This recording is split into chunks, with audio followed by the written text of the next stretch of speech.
সুন্দর হয়েছে আর সেন্টটাও কি সুন্দর বেরিয়েছে। এখন দেখি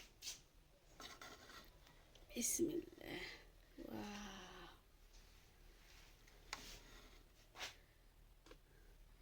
কি সুন্দর গ্রান বেরিয়েছে।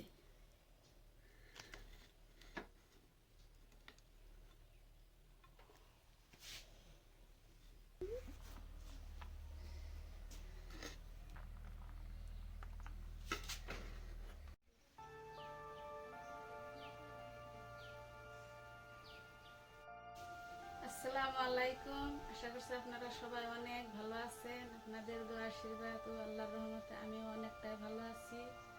তো আজকে আমি কাচ্চি বিরিয়ানি বানাবো। আমি কিরকম করে কাচ্চি বিরিয়ানি বানাই রান্না করার জন্য আমি এখানে 1 কিলো মাংসটা প্রথমে আমি ম্যারিনেট করে নেব।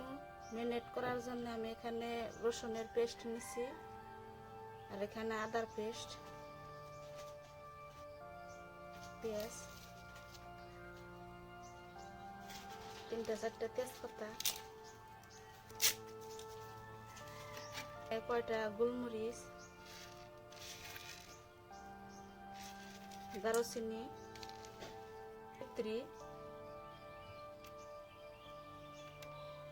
ভাজা পেঁয়াজ দিয়ে দেবো। তো পেঁয়াজগুলো আমি আগে ভেজে রাখছিলাম, ভিডিওটা লং হয়ে যাবো সেই জন্য আমি দেখাই নাই। আমার হাতে বানানো বিরিয়ানির মশলা, আর এই হচ্ছে মরিচের ফাঁকি। বিরিয়ানির মশলাতে লং আর এলাচের পরিমাণটা একটু বেশি আছে, তাই আর আস্ত দিলাম না। স্বাদ মতো লবণ, আদা জয়ফল দিয়ে দিব, তা না হলে মাংসটা সিদ্ধ হইব না। জয়ফলটা অবশ্যই দিতে হয়।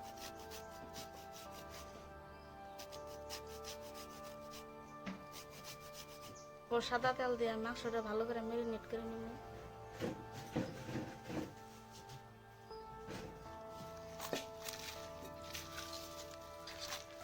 কাচ্চি বিরিয়ানি রান্না করতে মাংসটা কাঁচায় দমে বসা 3-4 কেজি চাউল দিয়ে রান্না করলে কাঁচা মাংসটা দিলেই হয়, কিন্তু এখানে মাংসটা যেহেতু 1 কেজি, তাই আমি মাংসটা 80% কুক করে দিব, তারপরে দমে বসাম। ও জিনিসে সিদ্ধ হইতে একটু টাইম লাগে, তো কাঁচা মাংসটা দমে বসালে সেখানে সিদ্ধ হওয়ার রিস্ক থাকে, তাই আমি অল্প মাংসটা সিদ্ধ করে নেব। মাংসটা ম্যারিনেট করা হয়ে গেছে, এইভাবে রেখে দেবো আমি আধা ঘন্টার জন্য। ফিরে আইলাম 30 মিনিট পর।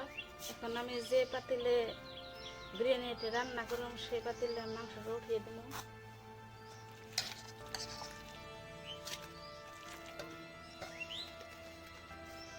মাংসটা এখন আমি 10 মিনিটের মতো কষিয়ে নেব। বিরিয়ানিটা রান্নার জন্য আমি এখানে বাসমতি চাউল নিচ্ছি। এখানে 1 কেজি চাউল আমি ভালো করে ধুয়ে নিচ্ছি। এখন 30 মিনিটের জন্য এটা ভিজতে দিব। এটা 10 মিনিট কষানো হয়ে গেছে। এখন আমি ফুটন্ত গরম পানি দিয়ে দেবো মাংসতে।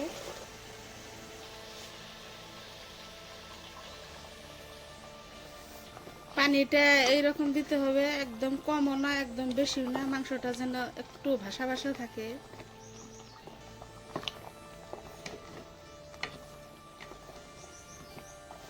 এখন মাংসটা আধা ঘন্টার জন্য সিদ্ধ হতে দিব।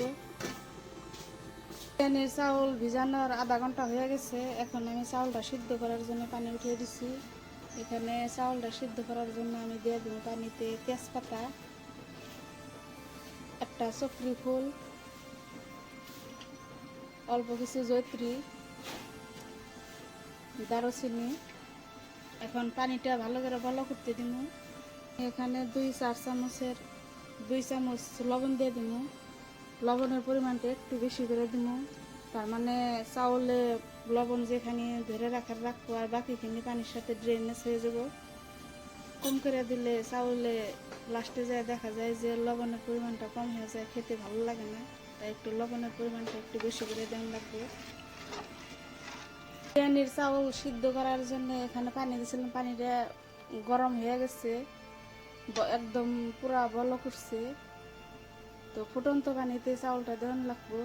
আর এখানে আমি চাউলটা আধা ঘন্টা ভিজিয়ে রাখার পর তারপরে 10 মিনিটের জন্য আমি ঝরানো দিয়ে রাখছিলাম। দেখেন এইরকম ঝুরঝুরা হয়ে গেছে।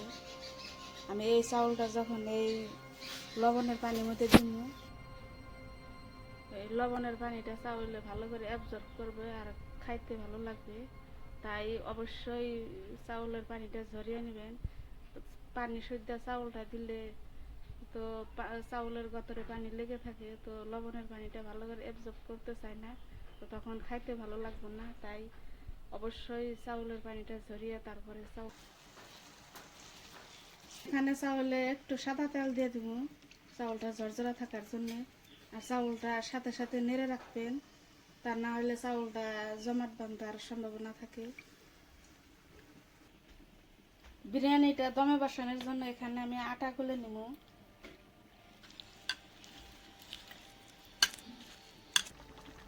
আমার চাউলটা সিদ্ধ করা হয়ে গেছে গা, 80% হয়েছে, হালকা একটু শক্ত আছে, এটা দমে বসাইলে হয়ে যাব।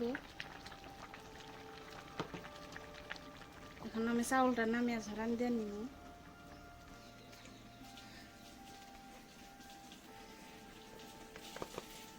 চাউলটা সিদ্ধ করে নামানোর সাথে সাথেই দমে বসানোর জন্য দিয়ে দিতে হবে। তো এখানে মাংসের মধ্যে একটু ঝোল আছে, তো এই পর্যায়ে আমি চাউলটা দিয়ে দিব।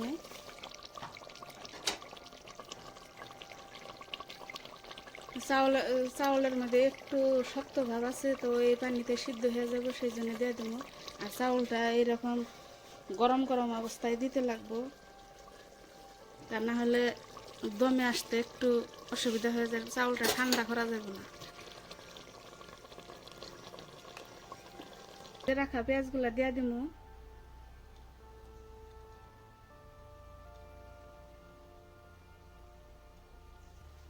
কিছু কিশমিশ দিয়ে দিন, অল্প কাজু বাদাম,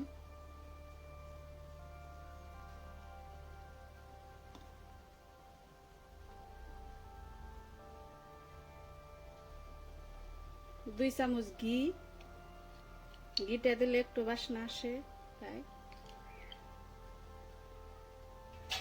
এখানে আমি তাড়াতাড়ি করে বিরিয়ানিটা দমে বসিয়ে দিব।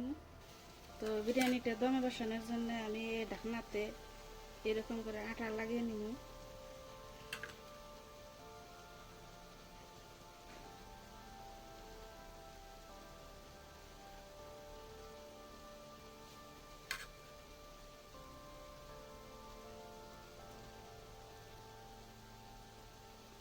তো এইভাবে আমি লাগিয়ে দিই ঢাকনাটা।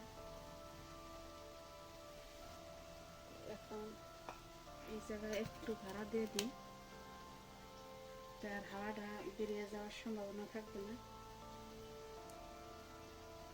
তো এইভাবে দমে বসানোর পরে তো গ্যাসের চুলার হিটটা একটু বাড়িয়ে দিতে লাগবো, কারণ মাংসের মধ্যে তলে ঝোল আছে, তো সেই ঝোলেই চাউলটা সিদ্ধ হয়ে যাব, তো এখানে লেগে যাওয়ার কোনো কারণ নাই। আর ভিতরে চাউলটা পুরা স্টিম হতে লাগবে, ভিতরে ভাতটা আসলে তবে বিরিয়ানিটা ভালো হইব। তো এইভাবে আমি সিল করে দিলাম, আর গ্যাসের আগুনটা একটু বাড়িয়ে দিচ্ছি। এরকম করে দমে বসানোর পর যখন পাতিলটা গরম হয়ে যাবে উপরকার ঢাকনাটা, তখন আমি আগুনটা একটু কমিয়ে দিব, একদম লো ফ্লেমে দিয়ে 30 মিনিটের মতো রেখে দিব। বিরিয়ানিটা দমে বসানো 30 মিনিট হয়ে গেছে, 30 মিনিট হয়েছে। এখন আমি গ্যাসের চুলাটা নিভিয়ে দিব। এখন খুলে দেখার পালা, জানি না কিরকম হয়েছে। তো ইনশাল্লাহ ভালোই হতে লাগে, দেখি খুলে।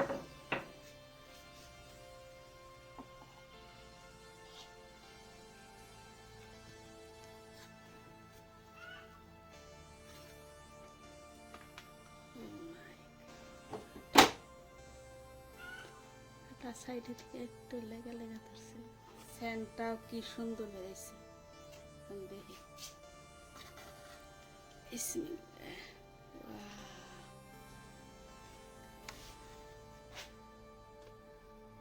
কি সুন্দর গ্রান বেড়েছে।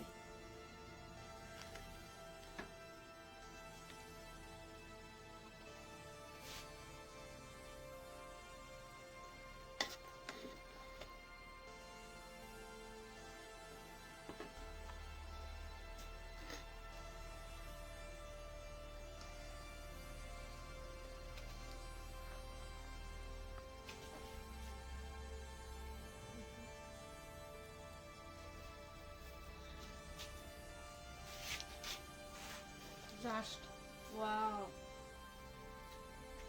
এত সুন্দর গ্রান আছে।